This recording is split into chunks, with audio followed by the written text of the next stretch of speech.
Oke, video yang kedua. Tadi terpotong ya, mohon maaf.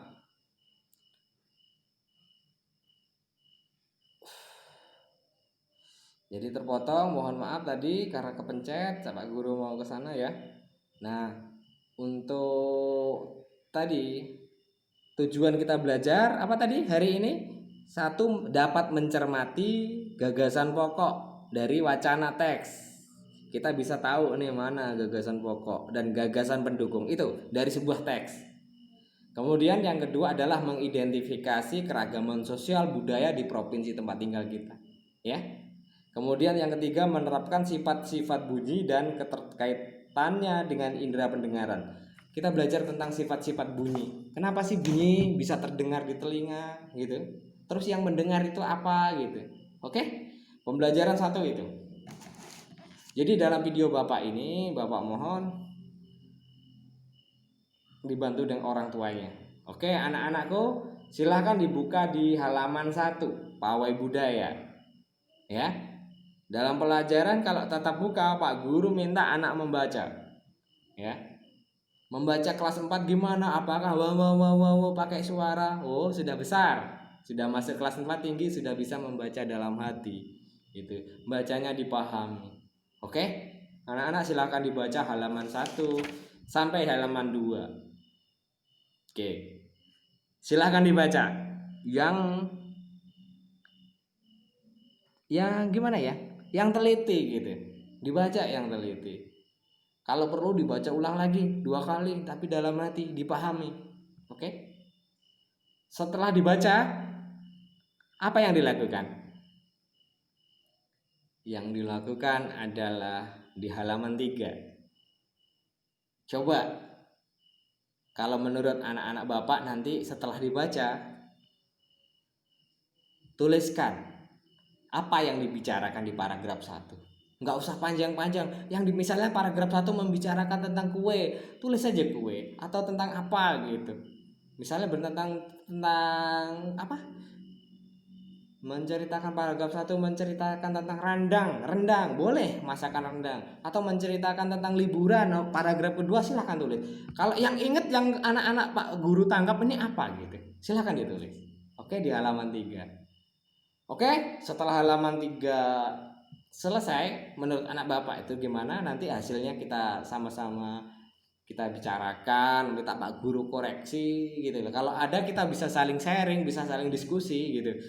Nah, kemudian lihat di halaman 3 di bawah yang berwarna kuning gitu.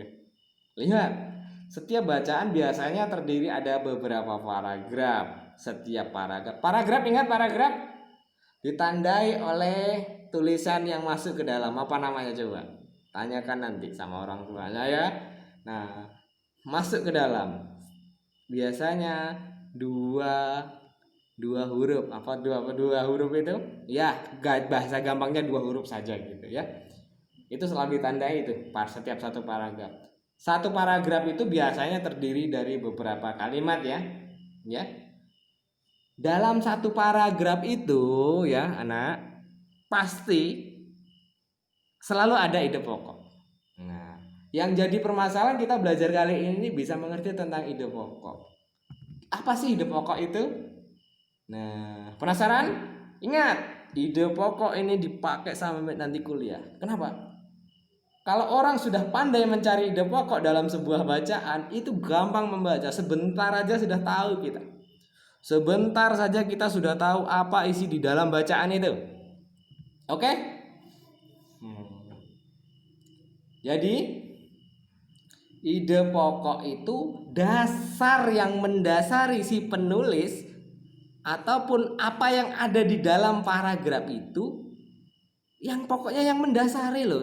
Yang pertama muncul itu apa sih yang diceritakan di situ dari sebuah paragraf itu? Misalnya gini, Pak Guru tadi pergi jalan ke sungai, melihat seekor monyet, ya. Monyetnya warna merah itu kan berarti, ya, mungkin Pak Guru pengen menuliskan monyet warna merah ya. Ide pokoknya tentu kan monyet warna merah itu, ya. Mungkin Pak kali paragraf pertamanya Pak Guru bikin gini. Tadi saya ke belakang rumah bertemu dengan apa? Monyet berwarna merah. Tadi apa ide pokoknya Pak Guru? Monyet warna merah, ya kan? Itu kan titik tadi. Kalimat kedua, monyet warna merah. Orang Jawa biasanya, suku Jawa biasanya menyebutnya dengan nama ketengkreh gitu. Titik, lagi sudah itu. Itu Pak Guru berarti menjelaskan tadi. Ya, ingat tadi ide pokoknya Pak Guru tadi monyet merah. Ya. Monyet marah itu ide pokok yang terpikir oleh Pak Guru. Kemudian ide pokok Pak Guru tadi Pak Guru jelaskan dalam kalimat utama. Ya, dalam kalimat utama. Nah, kebetulan Pak Guru itu menjelaskan, meletakkan kalimat utamanya di awal paragraf. Itu namanya kalimat apa tadi? Deduktif. Nanti belajar panjang itu. Deduktif itu kalimat utama ada di awal paragraf. Ide pokok dulu, ya. Tapi sudah belajar, mudah-mudahan kelas 3 sudah belajar dengan Bapak gurunya sebelumnya ya. Ide pokok dituangkan menjadi kalimat utama, ya. Jadi kalimat utama itu apakah ide pokok? Belum tentu. Ide pokok itu yang dasar, nggak semuanya jadi kalimat utama. Ada kalimat utama itu sebagai ide pokok, tapi jarang. Ide pokok, kalimat utama lain. Ide pokok ada di dalam kalimat utama. Dan kalimat utama itu dijelaskan oleh kalimat penjelas kalimat-kalimat berikutnya. Oke?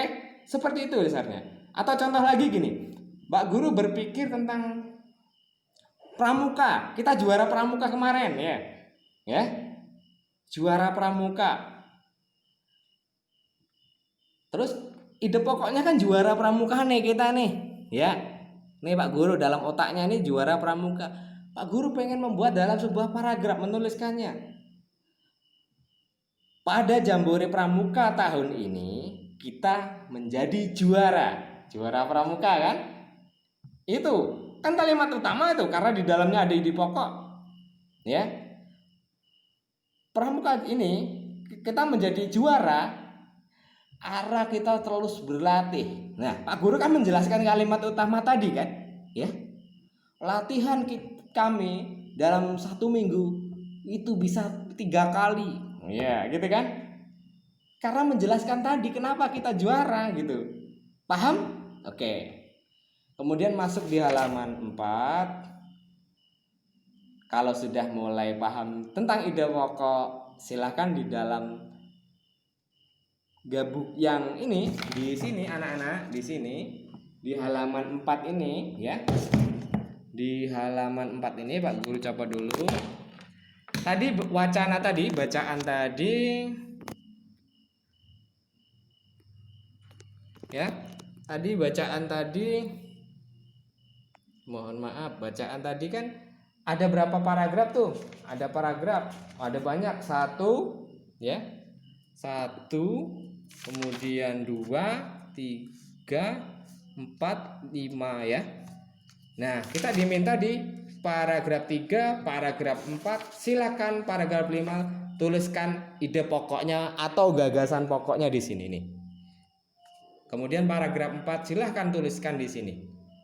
Nah, gagasan pendukungnya itu di luar gagasan pokok, di luar kalimat utama tadi. Oke?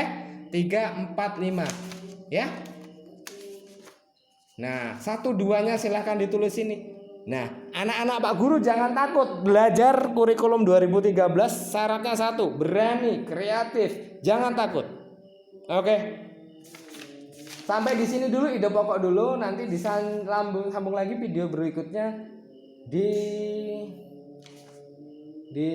halaman 7 ya. Tentang gagasan-gagasan pendukung dari 3 dan seterusnya, kemudian dan seterusnya ini kita jelaskan nanti. Kemudian sampai dibunyi. Karena ada azan kita berhenti dulu, Pak Guru istirahat dulu, nanti disambung videonya. Oke, terima kasih. Silahkan dikerjakan.